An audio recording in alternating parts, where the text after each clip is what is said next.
Dear Patriots, before the news starts, please subscribe to our patriotic channel by clicking the subscribe button. Give us a thumbs up to this video.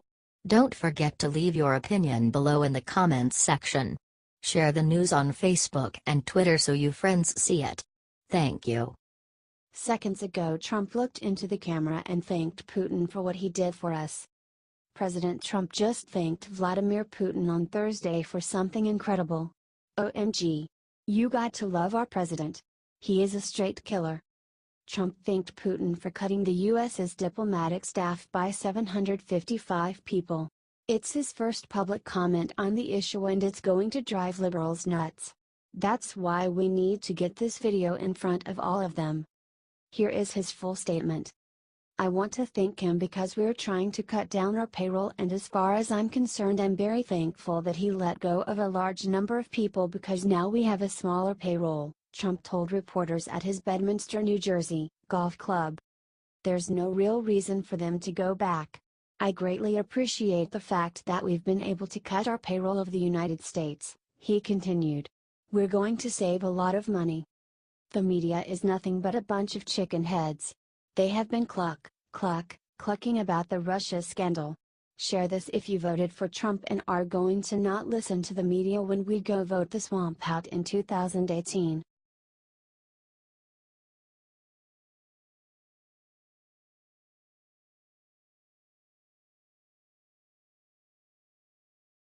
Mike Huckabee just dropped a bombshell about Maxine Waters and her trip to North Korea. Former Arkansas Governor Mike Huckabee targeted Representative Maxine Waters, Democrat California, in the worst way. He mentioned the following about North Korean leader Kim Jong-un and Miss Waters this past Thursday. If you didn't catch that reference, here's what it means. Mike Huckabee is referring to the fact that Kim Jong-un had his half-brother Kim Jong-nam killed, according to South Korea's intelligence agency last February.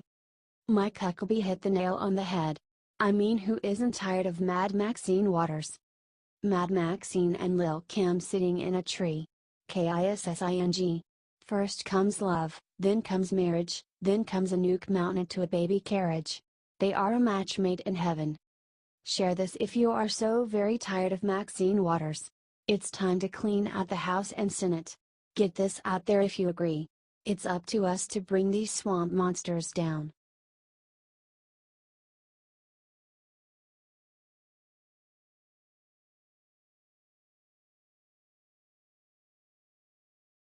Right after threatening North Korea with fire and fury, Trump just did the unthinkable. You would think the world has gone insane ever since Donald Trump laid down the law with North Korea when he threatened them with fire, fury, and power. Well, today the president decided to go even harder on Kim Jong-un by taking it to an entirely different level. President Trump said that fire and fury was not tough enough for North Korea. Trump told the pack of rabid, scoop-seeking reporters. Frankly, the people who were questioning that statement, was it too tough? Maybe it wasn't tough enough.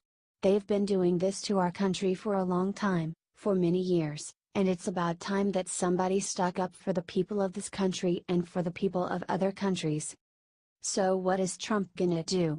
A lot of folks seem to think this may mean a preemptive strike is on the way. Be that as it may, the president made it very clear that he will not be giving up his attack plans like Obama famously did for ISIS. However, the president also sought to reassure the American people by declaring, "The people of this country should be very comfortable, and I will tell you this, if North Korea does anything in terms of even thinking about attack of anybody that we love or we represent or our allies or us, they can be very, very nervous." Do you trust President Trump to handle this crisis? Is there any way to avoid a war at this point?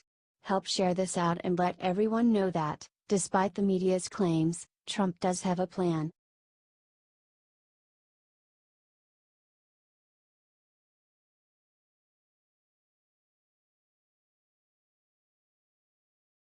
President Trump just walked out to reporters and gave Mitch McConnell career-ending ultimatum. Well, folks, it's been a long time coming, but President Donald Trump has finally given Senator McConnell the ultimatum that I think every American was waiting for.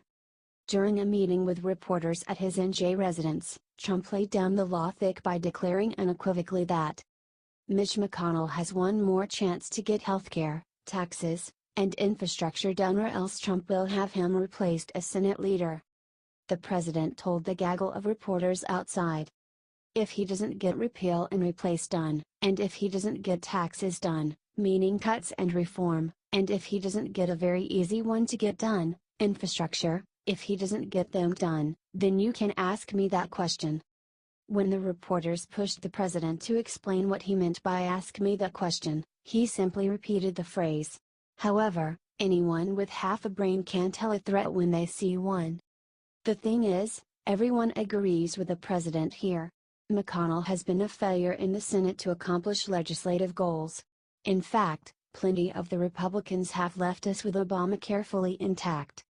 So, if you all are thinking it's time to repeal and replace the current Republicans in the Senate with new Republicans, help share this out everywhere and show him 2016 is coming.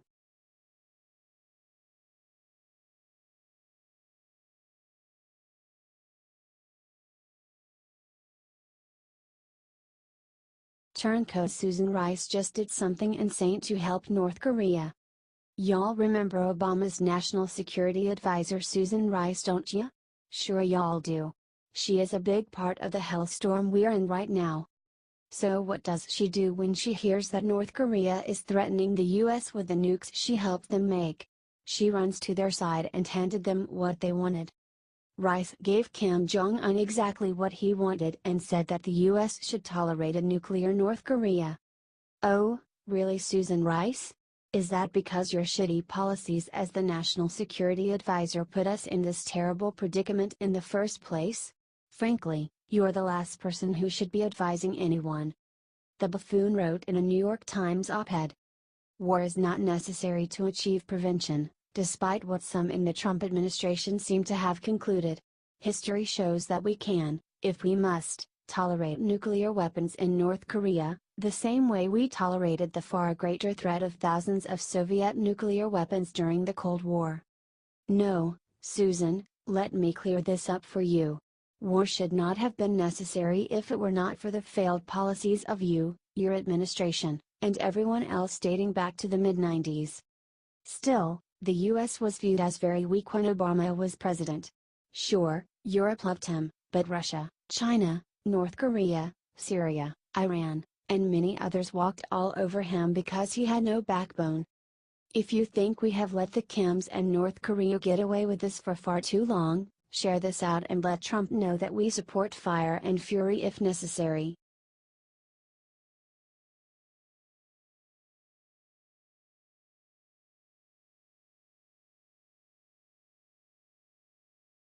Muslim fired by CNN just called Trump a cult leader. It's insane. The left-wing media has made no shortage of idiotic and harmful statements about Republican President Trump. However, one of the strangest one in recent history came when an Iranian-American former CNN host named Reza Aslan just stated that he thinks President Trump is the same as a cult leader. Liberals always try to claim that Trump uses Twitter recklessly, but he has nothing on Muslim Aslan, who tweeted about the president earlier this year. This piece of shit is not just an embarrassment to America and a stain on the presidency. He's an embarrassment to humankind. Thankfully, this was so offensive that even left-wing CNN fired Reza from his job hosting the religion show Believer. Getting canned, however, only seems to have emboldened the unemployed Aslan, who recently stated, "I am not the first person to point this out, there's been a cultish quality to President Trump's most ardent supporters." He went on, throughout the campaign, and in personal appearances since then, Trump has harnessed the kind of emotional intensity from his bash that is more typical of a religious revival meeting than a political rally, complete with ritualized communal chants, "Lock her up." He then slammed people who continued to support Trump, claiming that they do not think for themselves, saying, "As we approach the one-year anniversary of Trump's election victory, the zeal of some of his followers seems increasingly akin to a full-fledged cult." It kept getting stranger, with him writing, "I use the word cult in its pejorative sense, meaning a deeply insular social group bound together by extreme devotion to a charismatic leader. Such groups tend to exhibit a few common characteristics. He then said absurdly, they are usually formed around an individual whom they've elevated to prophetic and near divine status. Are you sick of the crazy things the left-wing media keeps saying about Trump and his supporters?